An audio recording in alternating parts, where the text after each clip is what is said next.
नमस्कार। आकाशवाणी देहरादून से प्रस्तुत हैं प्रादेशिक समाचार।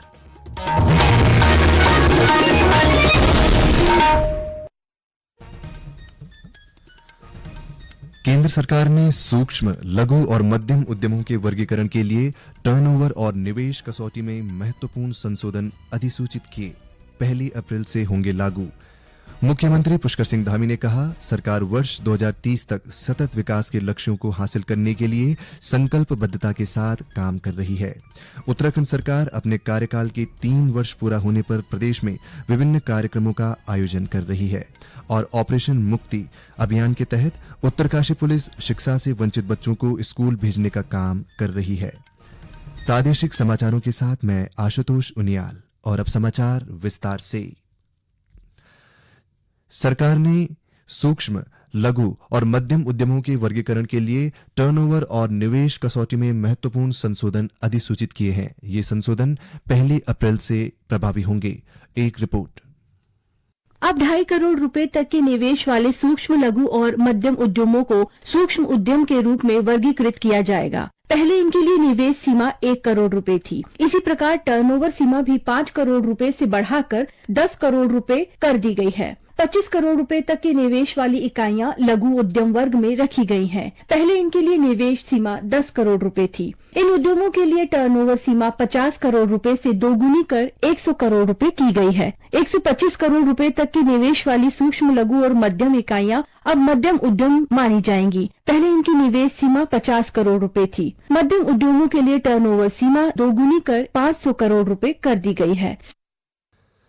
मुख्यमंत्री पुष्कर सिंह धामी ने कहा है कि राज्य सरकार वर्ष 2030 तक सतत विकास के लक्ष्यों को प्राप्त करने के लिए संकल्पबद्धता के साथ काम कर रही है।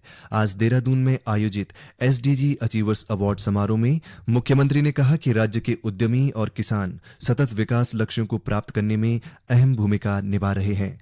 पुरस्कार से सम्मानित होने वालों को राज्य का ब्रांड एम्बेसडर बताते हुए श्री धामी ने कहा कि सतत विकास के जरिए ही समस्याओं का समाधान किया जा सकता है।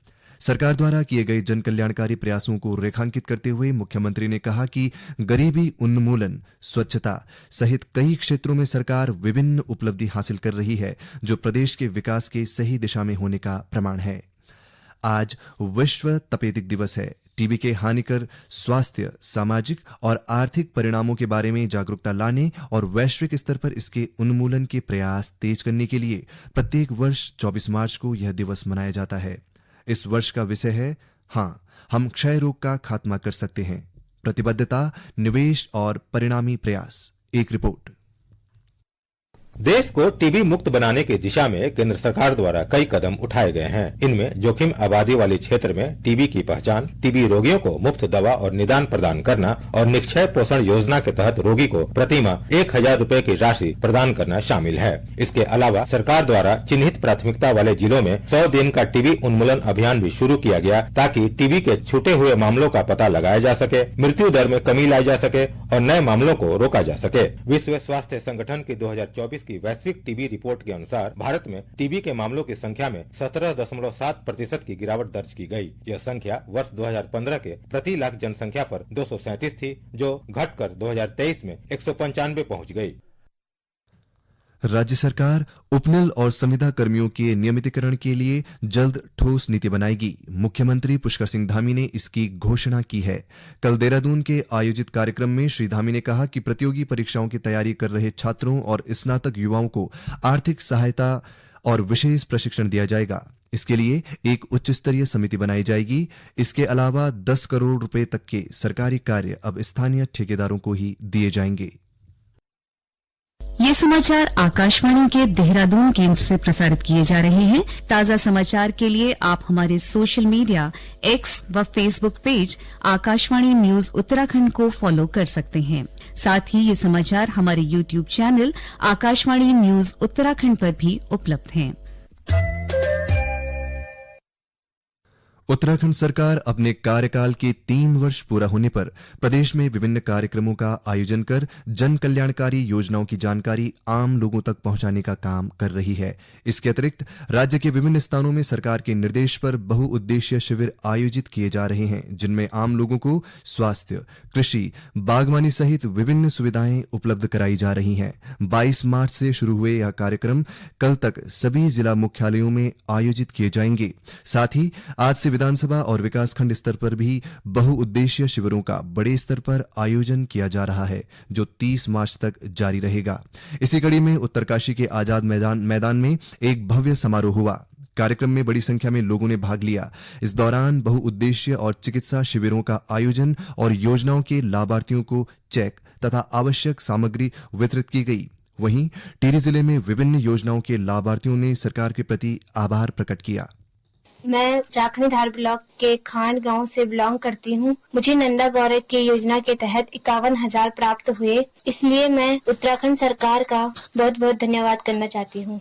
नमस्कार, मेरा नाम कुसुम डबराल है। मैं आंगनबाड़ी केंद्र कोटूत हॉलदार की लाभार्थी हूँ। मेरा आंगनबाड़ी के तहत मातृ वंदना में फॉर्म भरा गया, जिसके तहत मुझे 5,000 रुपए की धनराशि प्राप्त हुई। मेरा नाम संतोषी देवी है। मैं थाती डागर से बिलोंग करती हूँ और आंगनबाड़ी केंद्र तल्ला से हूँ। मुझे प्रधानमंत्री मातृत्व वंदना के तहत 5,000 रुपए की धनराशि प्राप्त हुई है। वो महालक्ष्मी किट भी प्राप्त हुआ है। नमस्कार। उधर राज्य सरकार की 3 वर्ष पूरे होने पर टिहरी में 2 दिवसीय बैडमिंटन चैंपियनशिप की शुरुआत हुई। प्रतियोगिता जिला युवा खेल एवं कल्याण विभाग के तत्वावधान में हो रही है, जिसमें अंडर 12, अंडर 16, बालक ओपन और बालिका ओपन वर्ग शामिल हैं। प्रतियोगिता में कुल 148 खिलाड़ी भाग ले रहे हैं। और अब खबर उत्तरकाशी से, जहां पुलिस अब अपराधियों की धरपकड़ और फरियादियों को न्याय दिलाने के साथ साथ शिक्षा से वंचित बच्चों को स्कूल भेजने का काम भी कर रही है। जिले की गंगा और यमुना घाटी में पुलिस ने ऐसे 14 बच्चों की पहचान की है जो आर्थिक तंगी और अन्य कारणों से स्कूल नहीं जा पा रहे थे। अब पुलिस इन बच्चों को स्कूल में दाखिला दिलाएगी और यह सुनिश्चित करेगी कि उनकी पढ़ाई में कोई बाधा न आए। राज्य में पुलिस द्वारा चलाए जा रहे ऑपरेशन मुक्ति अभियान के तहत उत्तरकाशी में भी यह पहल की गई है। पुलिस अधीक्षक सरिता डोभाल के निर्देश पर सीओ जनक सिंह पवार ने 2 पुलिस टीमों का गठन किया है। ये टीमें भिक्षावृत्ति और बाल श्रम में फंसे बच्चों को मुक्त कराने के साथ ही स्कूलों और कॉलेजों में जाकर छात्रों तथा शिक्षकों को इन सामाजिक समस्याओं के प्रति जागरूक कर रही हैं। अभियान के दौरान पुलिस ने 6 से 13 वर्ष के ऐसे 14 बच्चों की पहचान की है, जिन्हें उनके माता पिता शिक्षा का महत्व न समझ पाने के कारण स्कूल नहीं भेज रहे थे। पुलिस ने अभिभावकों को समझाया और अब ये बच्चे नए सत्र में स्कूल में दाखिला लेंगे।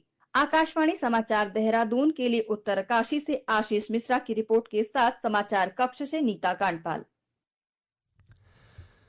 उत्तरकाशी स्थित नेहरू पर्वतारोहण संस्थान निम की हीरक जयंती के उपलक्ष्य में आयोजित होने वाले निम हीरक जयंती संयुक्त अभियान माउंट एवरेस्ट 2025 के लिए अभियान दल आज संस्थान से नई दिल्ली के लिए रवाना हो गया। यह अभियान निम की स्थापना के 60 वर्ष पूरे होने के सम्मान में आयोजित किया जा रहा है।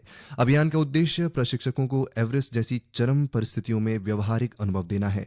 इस अभियान का आधिकारिक फ्लैग ऑफ 26 मार्च को नई दिल्ली से केंद्रीय रक्षा राज्य मंत्री संजय सेठ द्वारा किया जाएगा। अभियान का नेतृत्व नेहरू पर्वतारोहण संस्थान के प्रधानाचार्य कर्नल अंशुमान भदौरिया करेंगे। दल में कुल 7 अनुभवी पर्वतारोही शामिल हैं, जो उच्च हिमालयी परिस्थितियों में वर्षों का अनुभव रखते हैं। यह दल 2 अप्रैल से नेपाल के पारंपरिक साउथ कोल रूट से एवरेस्ट चढ़ाई की शुरुआत करेगा। अभियान के दौरान दल खुम्बू घाटी से होते हुए ऊंचाई पर स्थित शिविरों में अनुकूलन करेगा और मई 2025 में अंतिम चढ़ाई का प्रयास करेगा। यह आयोजन हिमालयन पर्वतारोहण संस्थान दार्जिलिंग और जवाहर पर्वतारोहण एवं शीतकालीन खेल संस्थान जम्मू और कश्मीर के सहयोग से किया गया है। अंत में मुख्य समाचार एक बार फिर।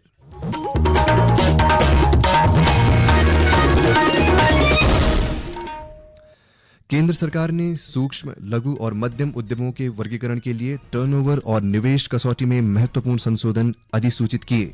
1 अप्रैल से होंगे लागू। मुख्यमंत्री पुष्कर सिंह धामी ने कहा, सरकार वर्ष 2030 तक सतत विकास के लक्ष्यों को हासिल करने के लिए संकल्पबद्धता के साथ काम कर रही है। उत्तराखंड सरकार अपने कार्यकाल के 3 वर्ष पूरा होने पर प्रदेश में विभिन्न कार्यक्रमों का आयोजन कर रही है और ऑपरेशन मुक्ति अभियान के तहत उत्तरकाशी पुलिस शिक्षा से वंचित बच्चों को स्कूल भेजने का काम कर रही है। इसी के साथ प्रादेशिक समाचारों का ये बुलेटिन समाप्त हुआ। नमस्कार।